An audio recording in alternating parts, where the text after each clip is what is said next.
Estudo 2 em Esdras. Eu ia colocar, assim, o estudo 2 de Esdras não ia funcionar, que é dar a impressão que o Esdras é que fez o estudo, né? Então, esse estudo 2 em Esdras, tá? E tem gente que acha estranho esse nome, mas é muito engraçado. Na minha família é muito comum, porque eu tinha um primo que chamava Esdras, e ele era Esdras Ashbal, porque o Ashbel era um missionário, não sei do que, lá, não sei da história. Então, Esdras para a gente é um nome tão comum, e às vezes eu comento Esdras, e penso, nossa, mas que nome estranho. Não é, né? Estranho é os nomes que a gente está vendo aqui no nosso estudo, né? Então, tem bastante ideia para quem quiser pôr nome em filho, tem de montão, tá?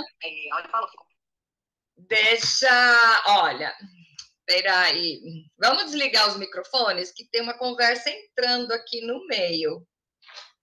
Vamos lá. Então, continuando.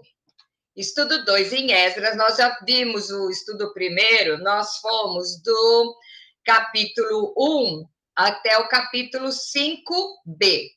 E agora nós vamos pegar o 5b até o 7. Nossa, mas vai dar para fazer tudo isso? Dá, porque a maior parte desses textos é genealogia.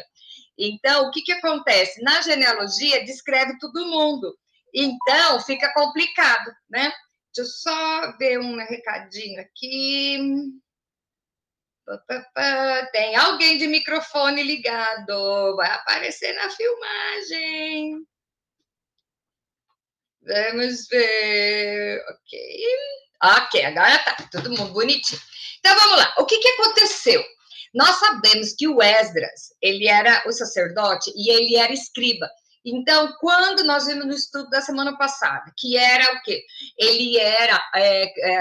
escreveram o livro de Esdras e Neemias junto, porque o Neemias é que foi reconstruir os muros e o Esdras era o sacerdote. Então, nós vimos no estudo de Neemias um cultão. Aí você acha que já viu culto longo, né? 6 horas. Povo de pé, no sol, ouvindo Esdras ler as escrituras, né? Então, se você não pegou, vai pegar lá o estudo de Neemias, que é muito legal. E agora nós estamos fazendo de Esdras, então você vai ver, tem gente até que afirma que esses dois livros foram escritos juntos, pela mesma pessoa, mas a nossa Bíblia, o nosso compêndio canônico, separou os dois, tá? E nós vemos que aqui menciona Ageu, menciona Zacarias e Esther, que fala muito do Artaxerxes. E só para vocês matar a curiosidade, o Artaxerxes era o filho da Vasti. Sabe, lembra da Vasti, que era a primeira mulher do rei Assuero? Então, nós vamos fazer o livro de Esther, aí vocês vão entender muito essa história de colocar o tempo. Eu acho muito legal colocar tempo e lugar para você contar o espaço, contar as eras, né? Então, a gente passa por cima, não vou ler toda a genealogia hoje, todas as famílias, mas a gente tem que ficar consciente disso, que a genealogia é colocada para a gente contar o tempo, tá? Então, vamos lá. O que aconteceu? O que estava acontecendo? Voltaram lá, construíram os muros e agora estavam construindo o templo. E nós vimos semana passada que os sacerdotes mais velhos, eles ficaram super emocionados na hora que eles viram a consagração do templo, o povo cantando, porque era tipo assim, a concretização daquilo que eles viveram. E até eu mencionei na semana passada, quando foi Jesus ser apresentado no templo, bebezinho, para fazer a circuncisão, blá. Quem que pegou ele lá? Simão e Ana, que eram velhos, pessoas de já bastante idade, que estavam no templo, e Simeão fala assim, os meus olhos viram a glória do Senhor, né? E ela também era uma senhora viúva que estava lá, e então é isso que aconteceu com os sacerdotes antigos. Não vou fazer velho, que velho parece sapato, né? Não gosto de história de velho. Acho que é porque eu já estou chegando lá, então exige um pouco de respeito, né? Então, os anciões, tá bom? Então, vamos lá. A primeira pergunta diz o seguinte: qual a estratégia dos inimigos ao consultar Dario? O que aconteceu? Vocês lembram que no estudo de Neemias, tem a turminha do contra, os inimigos que não queriam que eles concretizassem, tá? Sempre tem a turma do contra. Mas então, o que eles fizeram? Qual foi a estratégia? Então, diz assim: eis a cópia da carta que Tatenael, começa a relação dos nomes, tá? O governador daquém do Eufrates, com Setar-Bozenai e os seus companheiros, os Afarzaquitas, que estavam deste lado do rio, enviaram ao rei Dário, que eles mandaram uma carta, e eles mandaram a carta dizendo o seguinte: ao rei Dario toda paz. Seja notório ao rei que nós fomos a província de Judá, a casa do grande Deus, a qual se edifica com grandes pedras. A madeira se está pondo nas paredes e a obra se vai fazendo com diligência e se adianta nas suas mãos. Quer dizer, foram lá contar isso. Aí você pensa assim, ai, que fofo que eles são, né? Aí perguntando aos anciões, e assim lhes dissemos: quem vos deu ordem para edificar e restaurar a casa? E eles disseram, né? Perguntamos também no capítulo do versículo 10, que eles perguntaram para os chefes e tudo, então eles colocam aqui. E essa foi a resposta que nos deram: somos servos do Deus, dos deuses dos céus e da terra, reedificamos a casa que há muitos anos fora construída, a qual um grande rei de Israel edificou e a terminou. Mas depois que nossos pais provocaram a ira dos céus, ele os entregou nas mãos de Nabucodonosor, rei da Babilônia. Vamos parar isso aqui. Só para quem não está pegando a sequência, o que aconteceu? O povo estava todo lá nas 12 tribos, certo? Entrou Nabucodonosor e botou fogo no parquinho. Então, o que aconteceu? 10 tribos foram para a Babilônia e 2 tribos ficaram lá e se dissiparam. Nós vimos lá no livro de Neemias que começaram até a casar com outros povos. Então, eles diz que os filhos já não falavam mais como os judeus, então, com o povo lá, então eles já tinham se diluído. E aí o que acontece? Eles resolvem voltar do exílio e voltar para construir. Começou essa história com Neemias, que sentiu, ele estava sendo copeiro do rei, e ele sentiu no coração que tinha que voltar, tá bom? Então, aqui que eles estão falando, estão comentando isso, que eles foram entregues na mão de Nabucodonosor, que é o rei da Babilônia, o qual destruiu essa casa e transportou o povo para a Babilônia. Transportou, parece bonitinho, né? Que emprestou a van. Não, levou de escravo, tá? Esse negócio, vamos pegar um ônibus, vou levar vocês de excursão. Nada disso. Levaram preso as 10 tribos, tá bom? E aí, Ciro, da Babilônia, rei da Babilônia, no seu primeiro ano, deu ordem para que esta casa de Deus se edificasse. Também utensílios de prata, de ouro, da casa de Deus. Eles estão contando tudo o que aconteceu, tá? E Nabucodonosor levava para o templo, ele estava em Jerusalém, meteu no templo da Babilônia. Os utensílios do templo eram sagrados. Sagrados. Então, o templo tinha que ter os utensílios. E só a parte aqui. Meu pai ainda era vivo. Ele falou isso para mim, eu devia ter uns 15 anos. Eu não sei, gente, como que vivia sem internet. Meu pai descobriu umas coisas assim sem internet. Ele descobriu contando que ele viu uma reportagem que o povo de Israel, eles tinham lá em Israel, eles tinham uma oficina subterrânea, onde eles estavam reconstruindo os utensílios do templo, já estava quase pronto.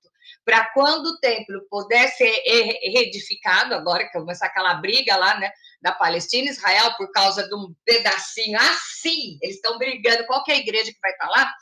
E o povo já estava com os utensílios todos prontos, novos, segundo o Pentateuco, tá? Então, para você ver a importância disso, isso meu pai falou para mim. Eu tinha uns 15 anos. Eu tinha uns 15 anos. Depois, e já estava quase pronto. Essa história já tem bem uns 30, 40 anos, então faz tempo que os negócios estão prontos lá, tá? Mas aqui, voltando ao texto, o que aconteceu? Eles levaram dispersaram os utensílios do templo, tá? E aí, ele disse: toma esses utensílios e vai, leva-os ao templo de Jerusalém e faze reedificar a casa de Deus no seu lugar. Então veio o dito Sesbazar e lançou fundamentos da casa de Deus, a qual está em Jerusalém. E daí para cá se está edificando e ainda não está acabada. Agora, pois, se parece bem ao rei que se busque os arquivos reais na Babilônia. Se é verdade haver uma ordem do rei Ciro para edificar essa casa de Deus de Jerusalém, e sobre isso nos faça o rei saber sua vontade. Eles foram dedar. Quem conhece essa expressão? Quando a gente era pequeno lá na escola, o fulano dedou para a professora, né? Que era delatar. Agora, essa palavra, até assim, ela é mais chique, mas hoje tem até um peso mais forte, que nós vemos o povo delatando tudo, né? Na verdade, foi as candinhas, sabe as fofoqueiras? Que foram lá. Só que foram devagar, porque não sabiam como que é que o rei ia encontrar a situação. Então, olha, tem até o manual, não sei o que o rei... Gente, vocês têm que imaginar que naquela época não tinha internet, não tinha WhatsApp, não tinha nem carteiro.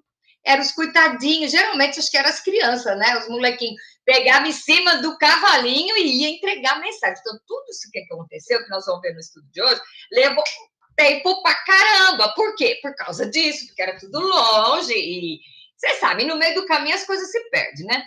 Bom, então, a turminha do contra foi lá e dedou para Dario que eles estavam construindo o templo e não sabia se o rei tinha autorizado. O que o Dario fez? Gente, isso aqui, eu acho que foi assim, a maior demonstração de um verdadeiro líder. Ele não falou o que ia fazer logo de cara. Então, o que ele fez? No versículo 1 do capítulo 6, ele diz o seguinte: então, o rei Dario deu ordem e uma busca se fez nos arquivos reais da Babilônia, onde se guardavam os documentos. E aí tem todo o texto que ele foi ver realmente. Então, lidando com fatos. Se naquela época as pessoas iam, os reis verdadeiros, né? Eles iam buscar os documentos. Hoje, ainda mais, quanta gente nós vemos tomando decisões erradas porque passou um passarinho na sua cabeça. E tem mais, que hoje é um perigo muito grande que a gente vê nas igrejas profetadas ao invés de profecias. Qual que é a diferença? A profetada é uma coisa que você fala e não vem de Deus. Então, nem sempre é do mal. Quer ver? Vou dar um exemplo com essa história de profecia. O perigo que é você tomar uma atitude baseada no seu achômetro. Então, vamos supor que eu gosto muito da Mariazinha. A Mariazinha é uma menina dedicada, ela ama a Deus. Vamos falar da Mariazinha. E tem lá na minha igreja, tem o Joãozinho. E eu acho que os dois iam dar certo. Eu fico olhando, mesmo o Joãozinho combina com a Mariazinha. Como eu amo os dois, eu acho que seria um relacionamento saudável. Eu falo, ai, Deus me falou. Mas Deus não falou, foi o meu achômetro.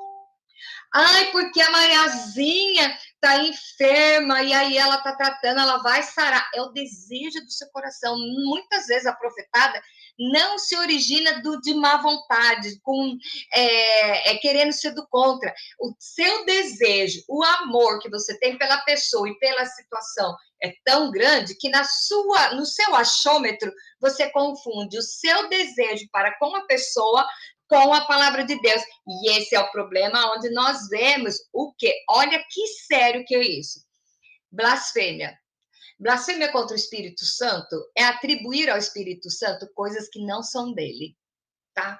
Então, só porque você acha que aquilo é biblicamente correto, você acha que tem que ser assim, você sai falando. Gente, olha o perigo, porque existem pessoas que se baseiam tanto nas profetadas, não em documentos, que dirigem sua vida assim. Eu, com esses anos todos de igreja, já vi cada história que vidas destruídas porque a pessoa foi ouvir uma profetada do mal, não, do bem, mas não era documentado. E você vai me dizer hoje, e onde a gente encontra a base para saber se a profetada é certa? Na palavra de Deus. A Bíblia tem resposta para tudo. Então, fica aqui uma dica.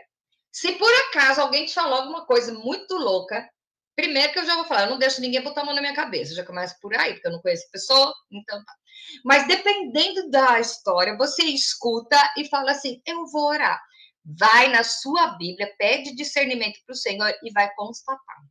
porque muitas vezes as pessoas, porque estão emocionalmente frágeis, acabam se enterrando. E é isso que Jesus fala dos falsos profetas, dos enganadores que vão chegar nos últimos dias.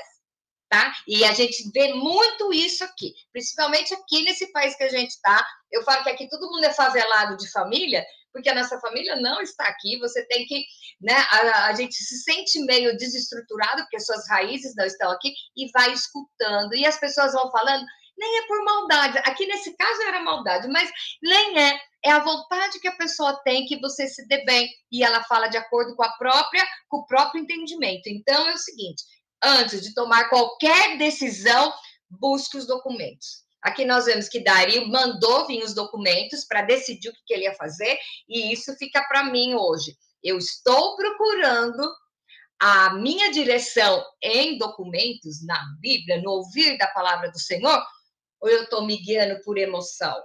E aí eu vou falar para vocês outra coisa que tem no mundão hoje em dia: cartomante gospel. Tá? Não é esse nome que chama, mas você vai lá pedir revelação para o negócio. Gente, isso para mim é coisa de cartomante, tá? Mas a Bíblia diz para você não consultar adivinhos. Então, para por aí. Ah, já até mudei o rumo. Vamos voltando lá para o Esdras. E aí, Dario foi e pediu para ver os documentos. E aí, olha o que ele respondeu. Da pergunta 3, qual a resposta dele para os adversários, povo de Deus? Ele respondeu: agora, pois, Tatenai, governador da além do Eufrates, Setar, Bozenai e seus companheiros, Afarzaquitas, que estáis para além do rio, retirai-vos para longe dali. E aí vem, olha o que ele fala: não interrompais a obra desta casa de Deus, para que o governador dos judeus e os seus anciões reedifiquem a casa de Deus no seu lugar. Ele botou a palavra dele submissa à vontade de Deus, de acordo com os documentos. Então, quando a Bíblia fala para você orar pelos reis, pelos líderes, é porque não existe autoridade nenhuma constituída se Deus não autorizar. Só que, às vezes, Deus autoriza para castigar o povo, tá? Ó, assim, ó, de governos que estão sofrendo, o povo está sofrendo, mas Deus permitiu que está lá. Então, Deus pode mudar o coração do rei. Nós vimos na Bíblia inteira várias situações que Deus muda o coração do rei. Então, tudo é possível. Nossa, irmão, o que é isso? Tem a ver com o nosso dia hoje? Não? Vamos lá, continuando. E aí, o que ele disse aqui? Então, é para não interromper a casa, tá? E vai falando tudo que tem que fazer. Aí, tem a turma do contra, né? Que estava lá. Depois dessa resposta, o que eles fizeram e como? Vamos lá. Os anciãos dos judeus iam edificando e prosperando em virtude que profetizaram os profetas Ageu e Zacarias, filho de Ido.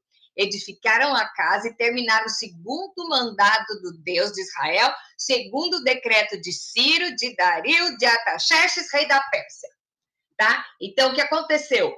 Eles construíram a casa. Eles convocam quem? O pessoal, os anciões, e eles foram lá e continuaram. Por quê? Ilegalmente? Não. Com a autorização do Senhor. Então, vamos lá. Outra coisa. Em algum lugar da Bíblia, existe uma orientação para você ir contra a lei do regimento do país? Não tem, gente. Não tem. Deus não te ajuda. Ai, mas a igreja é primitiva. Ai, mas a igreja é perseguida. Nós não estamos na igreja perseguida, que é bem pior. Sabe por quê? Veja bem.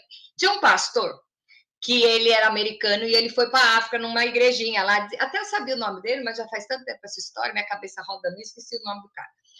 E o que ele viu? A igreja perseguida, e ele foi lá. E ele, conversando com o pastor, ele falou: nossa, como é difícil cuidar de uma igreja perseguida. Sabe o que o missionário falou para ele? Não é. Difícil é para você, onde tem muita gente na sua igreja que vão lá só por ir, porque estão acostumados. Os daqui são crentes de verdade, porque ninguém fica servindo a Deus numa situação e que vai ser perseguido. Gente, isso é verdade, né? De repente, eu não sei se vocês lembram, teve uma época que ficou na moda as modelos se converterem, né? Lembra disso? Então, nós vimos as cantoras da moda, nem vou entrar em detalhe de nome, né? Mas uma marcha para Jesus com uma camiseta branca colada e molhada, sabe? Tinha tudo isso. Porque era cool, era chique. Então, você precisa ver exatamente, está tudo misturado. O joio e o trigo estão crescendo juntos e são iguais. Então, o que a gente tem que fazer? Nós, agora, que eu acredito que nós somos dos últimos tempos, ligar a anteninha e ir lá conferir. Falar uma bobagem que você está meio estranhando aí, vai consultar. Consultar o quê? Os documentos, de novo. Que documento? Todo mundo tem acesso a uma Bíblia hoje, tá? E, de novo, vou falar, se você não tem uma Bíblia de papel, compre uma, porque a qualquer instante vai ser cortada as Bíblias online. Eu já vi uma reportagem de uma Bíblia online sendo modificada, os versículos, tá? Então, a Bíblia de papel pode ter, que você pode, um dia, precisar só dela. Então, tá bom. Aí, vamos lá. Eles estabeleceram... aqui, ó, pergunta 5. Como foi a dedicação do templo? A dedicação é quando está pronto, né? Festa de inauguração, tá? Como é que foi? Os filhos de Israel, os sacerdotes, os levitas e o restante dos exilados celebraram com regozijo a dedicação da casa de Deus. Para a dedicação desta casa de Deus, ofereceram 100 novilhos, 200 carneiros, 400 cordeiros, 12 cabritos para oferta pelo pecado de todo o povo de Israel, segundo o número das tribos de Israel. Estabeleceram os sacerdotes dos seus turnos e os levitas suas divisões para o serviço de Deus em Jerusalém, segundo está escrito no livro de Moisés. Ok. Por que a dedicação do templo e a oferta eram de animais? Quando Deus instituiu que para limpar pecado tinha que derramar sangue, sabe quando que foi? Não foi com Moisés, foi no jardim do Éden. Quando o homem pecou, e Deus falou, se comer desse fruto, vai morrer. Aí a história da Eva, não precisa entrar, que todo mundo sabe essa história, se esconderam, pegaram uma folhinha e se esconderam de Deus. E Deus vai perguntar na virada do dia, que era a tarde, que ele ia fazer uma visitinha, tomar chá com Adão, né? E aí ele falou, cadê vocês? Ai, que nós pecamos, estamos nus, nos escondemos. Deus, ele tinha direito de acabar com a humanidade naquele momento? Sim, porque Deus, ele é justo. Mas a sorte nossa é que ele é misericordioso antes. Porque ele falou, se comer, vai morrer. Aí, o que acontece? Comeram. Deus queria exterminar com eles? Não. Aí Deus fez o quê? Eles estavam nus, né? Deus pegou um cordeiro, matou o cordeiro, derramou o sangue do cordeiro, pegou a pele e fez a roupa para os dois. Então, foi ali que foi instituído que para purificar de pecado era com derramamento de sangue. Mas por que ele fez isso? E depois ele ensinou para Abraão, para Moisés, porque ele já estava mostrando o que ia acontecer na cruz, porque Deus é onisciente. Ele já tem tudo lá. Então, o que acontece? Nesse momento, ele já fez, que nem professor de pré-escola, sabe? Você pega do amplo para chegar no reduzido, né? Você pega do prático para pegar a teoria. Então, foi isso que Deus fez desde os primórdios. Então, é o seguinte, tem que matar o animalzinho, derramar nós vemos lá no Egito, quando eles foram fugir, né, naquela noite, não sei o que era, pega o cordeiro e passa o sangue no umbral, porque o anjo da morte vai passar, e onde ele ver o umbral de madeira com o sangue, ele vai passar, o anjo da morte não entra. O que era isso? Na cruz, o sangue de Jesus, que era o cordeiro perfeito, derramou o seu sangue sobre o madeiro, o anjo da morte não teve autoridade. Então, tá vendo? Gente, a Bíblia ela não se contradiz. É uma ideia, e nós vemos que a ideia no Velho Testamento vai caminhando para chegar no Jesus. Jesus é o cumprimento de toda essa história. Foi ele que veio para nos resgatar. Então, o nosso pecado, nós somos comprados com preço de sangue. Por isso que João Batista falou, eis o Cordeiro de Deus que tira o pecado do mundo. Porque somente o Cordeiro de Deus teria capacidade de pagar por todos os nossos pecados, dos que foram, dos que são e dos que virão.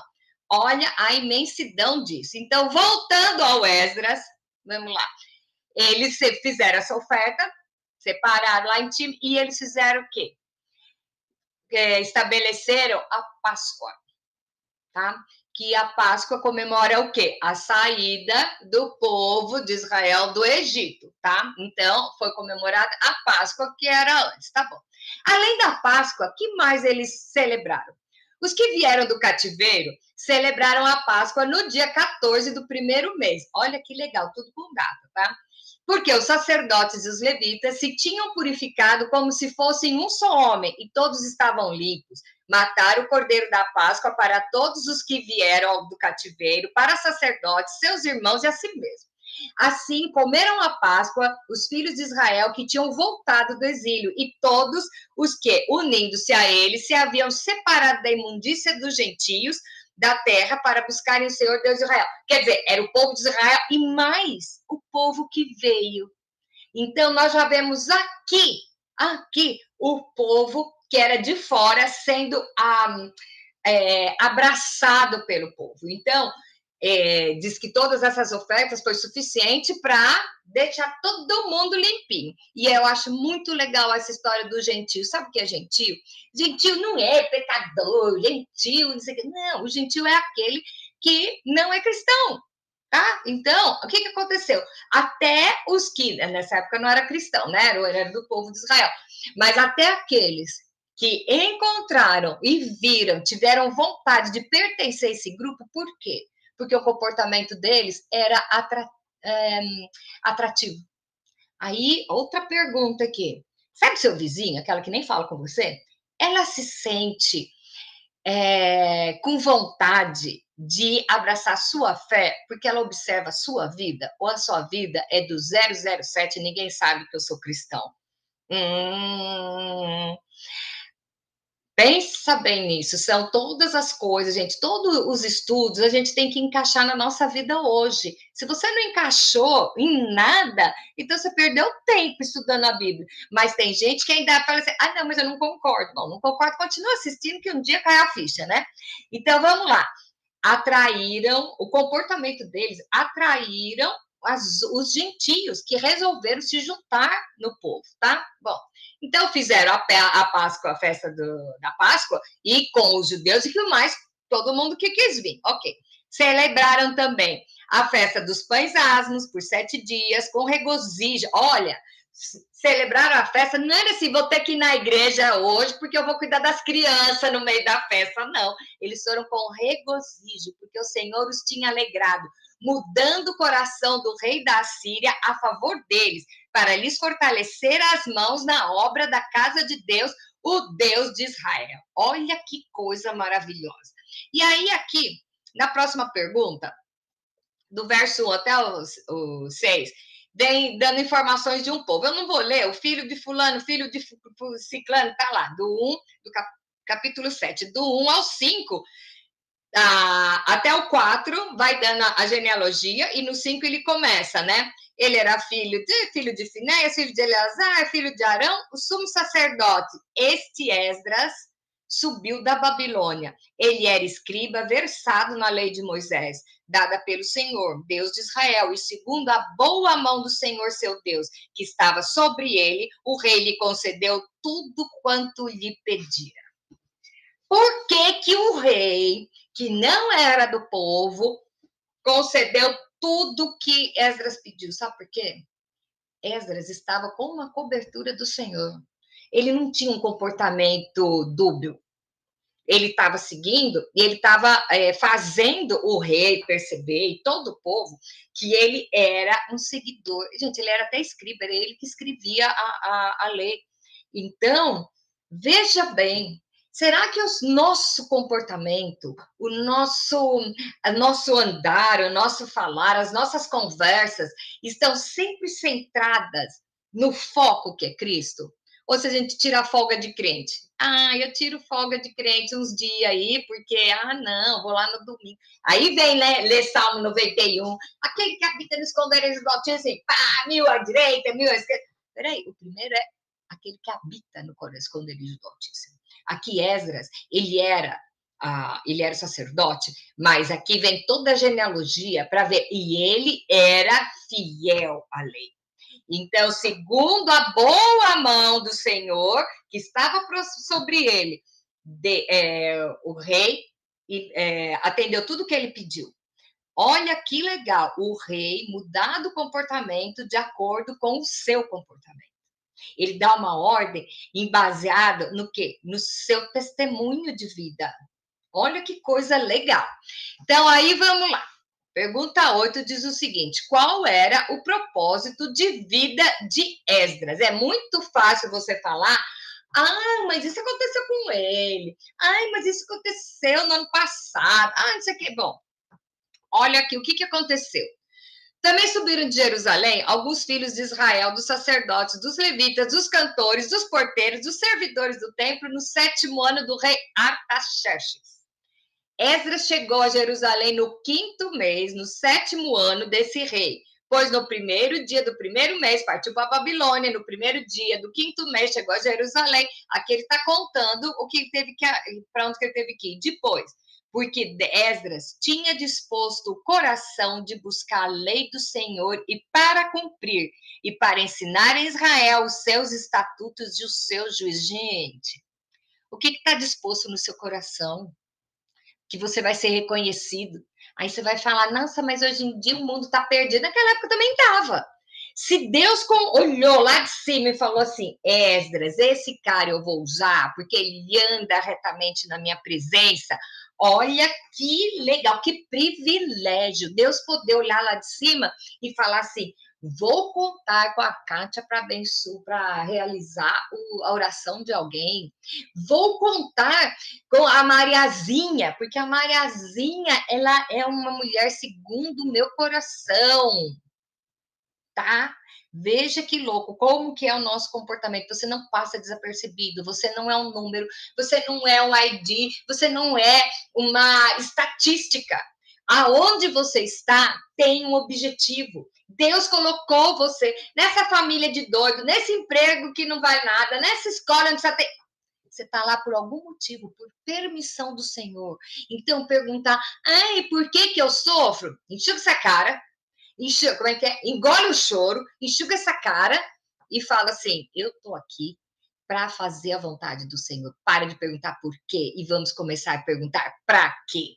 E quando você tiver treinado nesse ambiente que você está, que você foi chamado para ser sal e luz, quando você estiver, aí Deus te manda para outro nível. E eu vou te contar, vai ser para descanso? Triste notícia, não. Vai ser para um desafio maior ainda, porque você já vai estar exercitado. Pensa que você vai descansar. Deixa para descansar lá para lá. Por enquanto, nós estamos aqui no reino de Deus, tentando implantar o reino de Deus aqui na terra, hoje.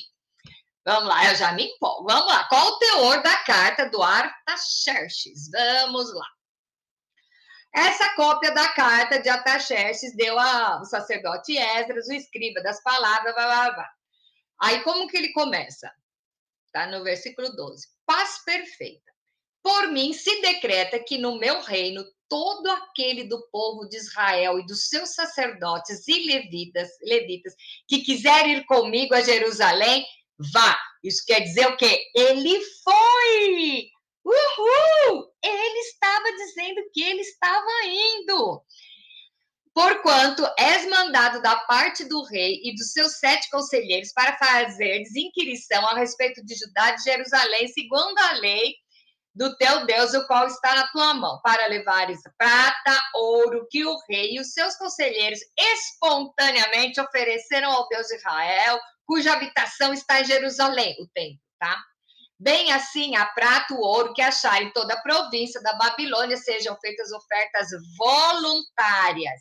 Hoje, para você recolher oferta na igreja, eu acho mal barato, é o seguinte. Senhor, hora da oferta, né? Tudo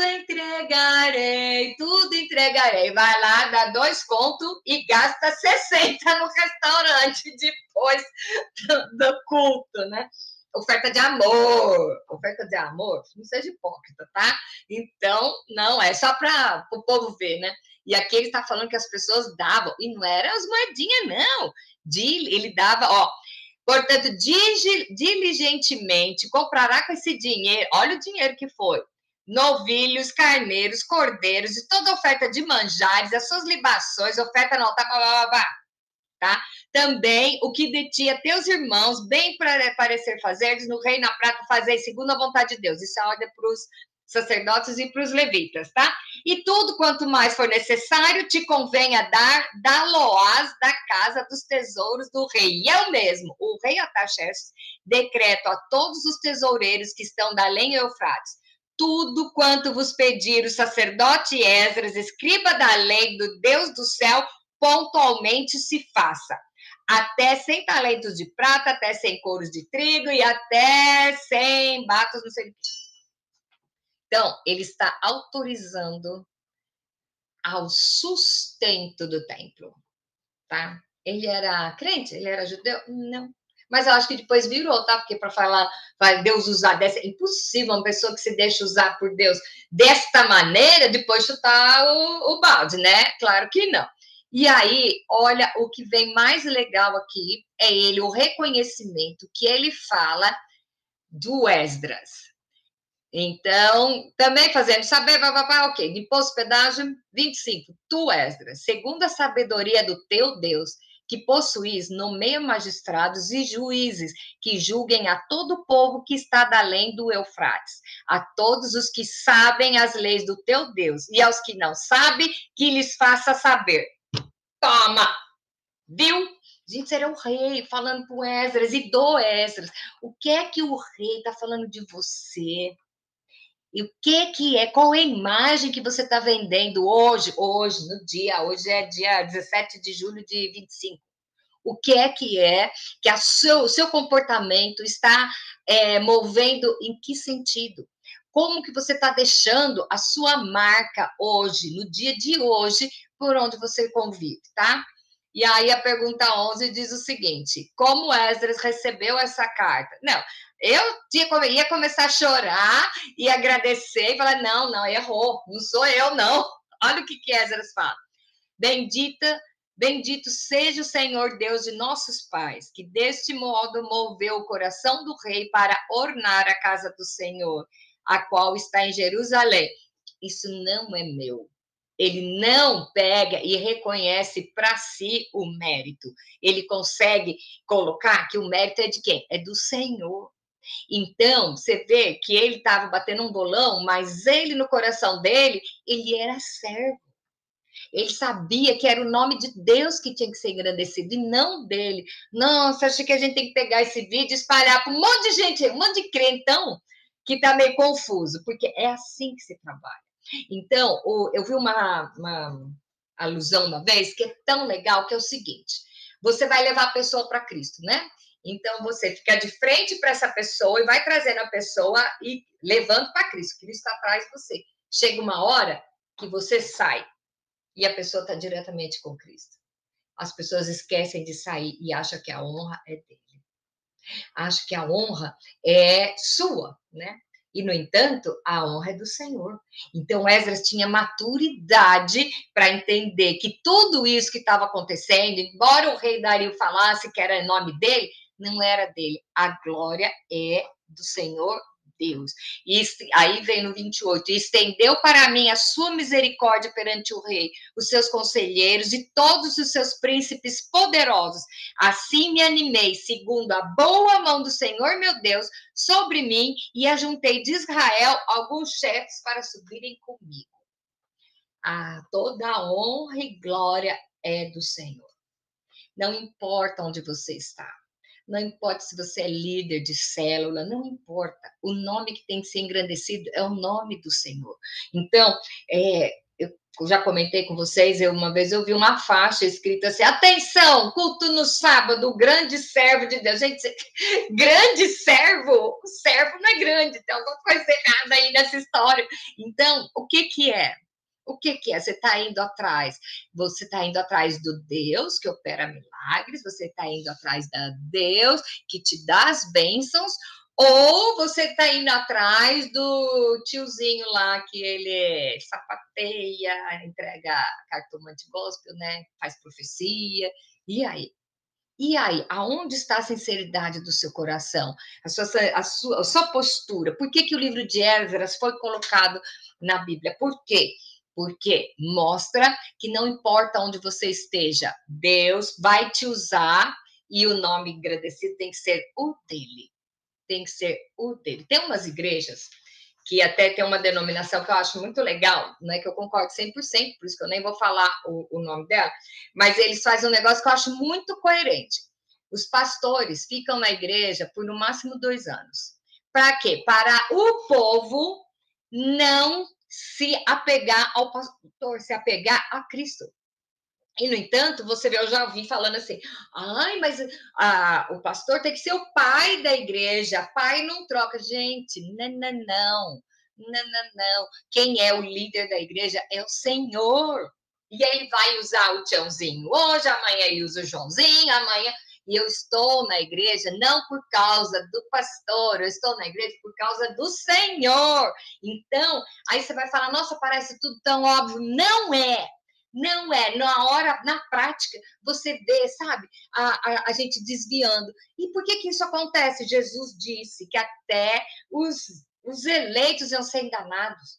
Então, não se sinta a última bolachinha do pacote, porque você está firme. Sempre, gente, o diabo foi bater a cara com Jesus. Se ele quiser te derrotar, ele vai levantar na sua frente. Ele vai, se você não estiver coberto pelo sangue do Espírito Santo, pelo sangue de Jesus e com o poder do Espírito Santo, você vai cair.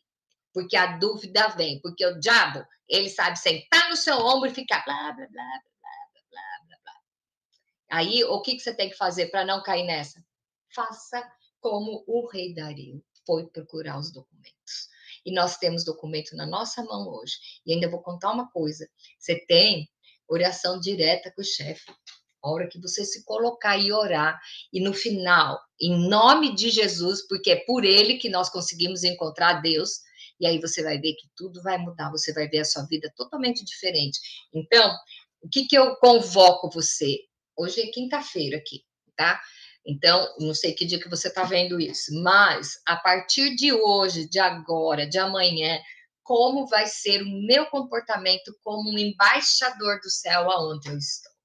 Ai, mas Deus sabe que aqui eu não posso fazer nada, então eu vou ficar quietinho. Aí quando eu mudar, aí quando eu for ungido líder, quando você vai perder tempo que amanhã toca a trombeta e você ficou. Então, o estudo de hoje é assim, é desafiador. É desafiador. E a história dos homens, grandes homens de Deus, estão lá para quê? Para a gente ver que eram homens sujeito às nossas próprias emoções, que tinham raiva, tinha incerteza, tinha deficiência, mas, no entanto, foram usados para o Senhor. Então, para você ver que você, se você está no lugar onde está, foi por permissão do Senhor. Ai, mas a minha família é tudo... Vai orando para essa família, você está aí para ser luz e sal.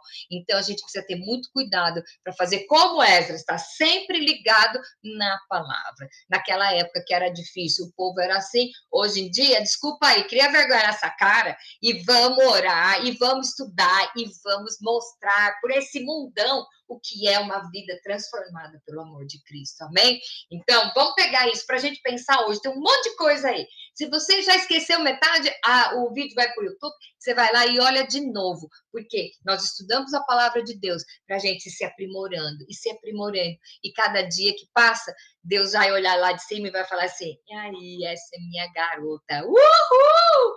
Beijo grande para vocês, até a semana que vem. Bye, bye!